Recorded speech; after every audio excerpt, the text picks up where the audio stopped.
just got this amazing British Silver Seagull Plus outboard motor from a guy on Facebook Marketplace. I'm going to go ahead and get it running. When I bought it, I had the intention of rebuilding it, but apparently it is in really good shape. So we are going to take this carb off, give it a clean, put some gas in it, and then give it a rip. This is the original British Silver Seagull catalog. We have some original prices in here and either a tally of what it was going to cost out of the dealer or what someone had calculated it would have cost. We have the Silver Seagull handbook for maintenance and starting protocols, and then we have this from May 1970 parts catalog.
Alright, here is the carb broken down, and we're going to start building it. I'll go through some of the stuff on it.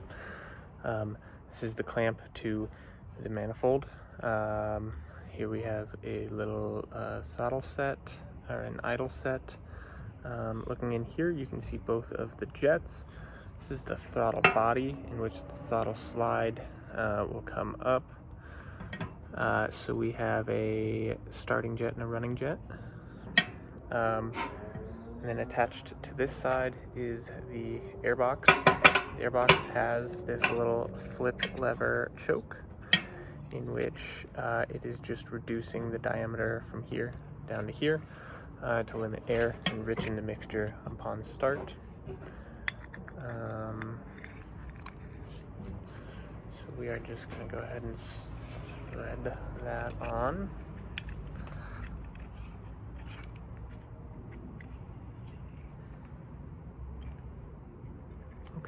That is on. Next we have float bowl, copper float bowl, fuel inlet, and then fuel coming into the jets for the carb. Little brass filter here in really good clean shape. So we're going to put the cap on here. On the cap we have this little flood button. It's going to push the float bowl back down, allowing the carb to flood slightly more, so that upon start you have a little bit richer of a mixture. And then all we have left to do are to attach the two parts. The guy that sold me this, I picked it up in Denver, Colorado. The guy who sold me this was so excited just about how simple everything on the British Silver Seagull is. So I am super excited to get it running now. Okay, on hooking everything up, I had one quick problem, which was that after putting some gas in, I had a fast leak. You can see there's a very slow leak now, but it is pull to start, push to stop. And I was leaking quite a bit of gas. So I took the plunger out. It's made of an original, like, genuine cork that just plugs up in here.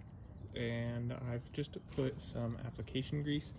It's not going to be a long-term solution, but it should be enough for us to get a spark. Everything has now been set up.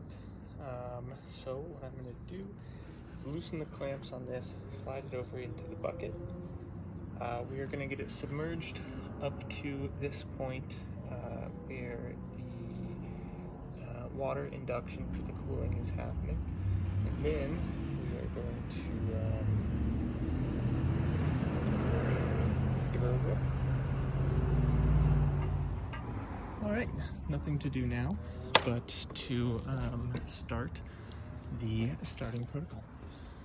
First, we're going to pull for on. Gas is now on. Gas is flowing into the bowl. Has filled up the bowl by now. We are just going to flood it a little bit. We have the choke on. And now, I believe, after testing my installation, we are ready for a pull start. I am going to disengage the clutch. You can see in the water here, engaged, disengaged. So I have it disengaged. That's just going to give us less resistance on that gearbox. And let's see. Okay, so an immediate problem. Okay, being that this is a first attempt at starting, I'm going to drill start it by connecting here and spinning. That is going to allow me to press this up against anything grounded, and we should see if we have a spark. This might be a little hard to hold. Yes.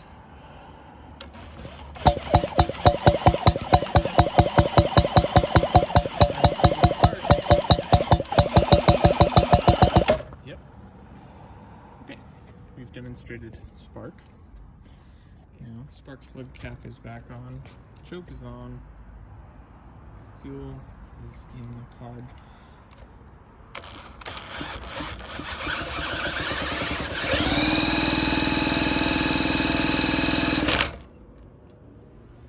I'm going to increase throttle. Ho, ho, ho, ho.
Okay, so that is it. I have just cleaned it up a bit. This is my running Silver Seagull, British Silver Seagull from 1973. And this has got to be one of my favorite projects in a long time. Okay, the last thing is this invoice from 1974 for the original sale of the Silver Century Seagull outboard motor with a long shaft and clutch. Serial number here shows the model with the long shaft. It was the 733rd to come off the floor, and this is the double in is December of 1973. $285.60 total to a Mr. Steele.